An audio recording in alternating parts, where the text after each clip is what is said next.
देखिए, अब तक बिग बॉस जैसे कई रियलिटी शोज आए जिसमें सारे के सारे कंटेस्टेंट्स को एक जगह पर रहना होता है और वहां पर डिफरेंट डिफरेंट टास्क परफॉर्म करने होते हैं। लेकिन इस बार बिग बॉस का कॉम्पिटिटर आ गया है। ये मैं ऐसे ही नहीं कह रही हूँ, लेजिट मैंने सारे के सारे एपिसोड्स देखे अब तक के।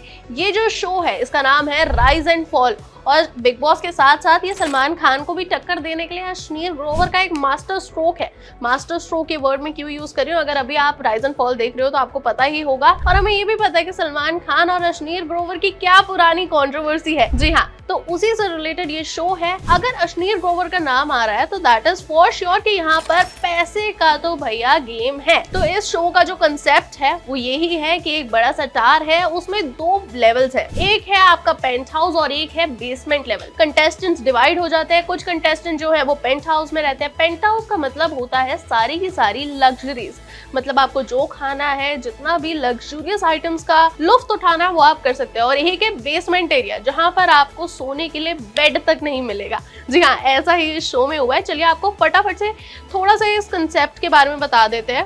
तो राइज एंड फॉल का जो बेसिक थीम है वो पैसा है और पावर है, क्योंकि भैया जब तक इन लोगों के पास पैसा नहीं होगा तब तक इनके पास पावर नहीं आएगी। और गेम स्टार्ट ही पैसा और पावर से होता है। तो होता क्या है, जैसे ही सारे के सारे कंटेस्टेंट्स आते हैं तो उन लोगों को एक रूम में रखा जाता है जहां पर इन्हें चॉइस दी जाती है गोल्डन ब्रीफ केस और सिल्वर ब्रीफ केस के बीच में। अब गोल्डन और सिल्वर का भाई क्या पंगा है, पहले तो इन कंटेस्टेंट्स को लग रहा था कि कुछ ना कुछ तो झोल होने वाला है, या तो सिल्वर में ज्यादा पैसे होंगे और गोल्ड में कम होंगे। लालच वाला गेम लग रहा था, लेकिन एकदम फ्लिप ही हो गया। गोल्डन में थे 6 लाख रुपए और सिल्वर में थे 1 लाख रुपए। सारे कंटेस्टेंट्स को एक एक करके आपस में म्यूचुअल डिसीजन, देखिए किसी भी एक डिसीजन लेने पर जब लोग आते हैं तो आर्ग्यूमेंट होते हैं, लेकिन भैया इस गेम में आर्ग्यूमेंट के बेसिस पर ये डिसीजन हुआ ही नहीं। इस गेम में आपको म्यूचुअली डिसाइड करना था कि कौन गोल्डन बैग लेके जाना चाहता है और कौन सिल्वर। तो भैया ये सारा कैटेगराइज हो गया। चलिए मैं आपको बता देती हूँ कौन कौन गोल्डन बैग लेकर पेंट हाउस में पहुंच गया और सारी लग्जरीज का लुफ्त उठा रहा है, और कौन कौन सिल्वर बैग लेकर बेसमेंट में पहुंच गया और जहां पर उनके पास सिर्फ और सिर्फ स्ट्रगल है। तो अगर हम पेंट हाउस के कंटेस्टेंट्स की बात करें तो पेंट हाउस में है आहाना, आदित्य, बाली, धनश्री, कीकू, पवन सिंह, नैनदीप और अरबाज। और अगर हम बेसमेंट की बात करें तो उसमें है अर्जुन बिजलानी, कुबरा सेठ, संगीता, आरुष, आकृति, नूरीन और अनन्या। ठीक है, तो ये हो गया, डिवाइड हो गया। आधे लोग चले गए पेंट हाउस में और आधे चले गए बेसमेंट में। अब जैसा कि बहुत ही ज्यादा एविडेंट है, बहुत ज्यादा क्लियर है कि भैया जो बेसमेंट में है उसकी लाइफ सिर्फ और सिर्फ स्ट्रगल से भरी रहेगी। तो जैसे इन लोगों का फर्स्ट टास्क आता है उसमें इन लोगों को चॉइस मिलती है कि ये लोग पैसे तो कमा सकते हैं, लेकिन वो पैसे कमाने की जो कीमत है वो काफी ज्यादा भारी होने वाली है। तो इन लोगों के पास चॉइस दी गई कि इन्हें बाथरूम, टॉयलेट्स और बेड में से कुछ कुछ गिव अवे करना पड़ेगा, मतलब वापस देना होगा। अपनी जितनी भी थोड़ी बहुत लग्जरी इन्हें मिल रखी है उसको कॉम्प्रोमाइज करना होगा। तो इन लोगों ने क्या किया, साथ के साथ जितने भी बेसमेंट में है इन लोगों ने अपना बेड वापस दे दिया। इन लोगों ने बोला कि भैया हम नीचे सो जाएंगे लेकिन हमें टॉयलेट्स और बाथरूम तो चाहिए। तो इन लोगों ने जो साथ के साथ बेड्स थे वो सारे वापस दे दिया और बोला कि भाई हम ऐसे में ही ठीक है और हम अपने प्राइज मनी में 7 लाख ऐड करना चाहते हैं, क्योंकि जितने भी पैसे इन लोगों ने वो 1-1 लाख करके ब्रीफ केस में कमाए थे वो तो सारे पानी में चले गए। जी हाँ, अश्नीर ग्रोवर ने वो वापस ले लिया। इन लोगों के पास 0 अमाउंट था जो कि अब बढ़ के हो गया 7 लाख। तो इसके बाद क्या होता है, इन लोगों को दूसरा टास्क मिलता है। अब एज यूजुअल पेंट हाउस वाले लोग तो बहुत ही ज्यादा मजे में हैं, क्योंकि उन लोगों को तो कोई स्ट्रगल नहीं करना पड़ा, कोई टास्क नहीं करना पड़ रहा, और वो तो बैठे बैठे सिर्फ और सिर्फ इन लोगों को कठपुतली की तरह इस्तेमाल कर रहे हैं। इन लोगों के जो गेम्स हैं उनमें अपने मास्टर स्ट्रोक्स डाल रहे हैं जिनसे इनकी कठिनाई का लेवल और ज्यादा बढ़ेगा।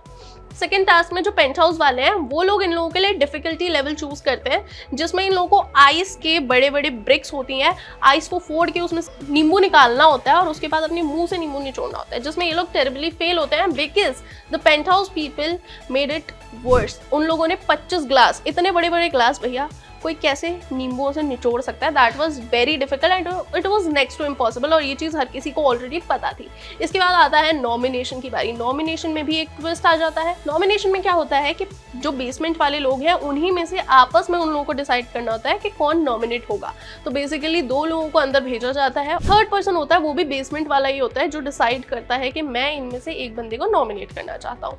तो अभी जो नॉमिनेशंस हुए हैं वो मैं आपको बता देती हूँ। पहले नंबर पर आरुष भोला नॉमिनेट हुए हैं एविक्शन के लिए। दूसरे नंबर पे जो नॉमिनेट हुई है वो है आकृति। तीसरे नंबर पे जो नॉमिनेट हुई है वो संगीता है, और उसी के साथ नूरीन भी एलिमिनेट हुई है, क्योंकि इस वाले राउंड में ये तीनों के तीनों एक ही साथ उस लिफ्ट में थे जिसमें इनका फेट डिसाइड होना था। तो फिलहाल के लिए तो ये सारा हुआ है, पूरी की पूरी भसड़ हुई है। लेकिन एक और चीज हुई है जो कि लोगों को बहुत ज्यादा एक्साइट कर रही है, वो है बाली वर्सेस आहाना। ये जो फाइट है ना, ये हर बार हमें देखने को मिल रही है। बाली जो है अपने फ्रेंड आरुष भोला को सपोर्ट करना चाहते हैं, लेकिन वो कुछ ना कुछ ऐसा बोल देते हैं आहाना को जिससे वो काफी हर्ट हो जाती है। और आहाना ने क्लियरली बोल दिया है कि भाई अगर तीसरी बार इस लड़के ने मुझे कुछ बोला तो मैं हाथ उठाऊंगी और सीधा जवाब दूंगी। फिलहाल सारे कंटेस्टेंट्स को लेकर आपकी क्या राय है? आपको कीकू शारदा अच्छे लग रहे हैं, अर्जुन मिजलानी अच्छे लग रहे हैं, या फिर अपने आदित्य नारायण अच्छे लग रहे हैं, या फिर कोई भी सोशल मीडिया इन्फ्लुएंसर आपको अच्छा लग रहा है? फटाफट से कमेंट सेक्शन में बताओ और बताओ कि आपको क्या लग रहा है, आगे जाके कौन इनमें से एविक्ट होने वाला है? आइदर इट इज आरुष भोला, आकृति नेगी, संगीता या फिर नूरी।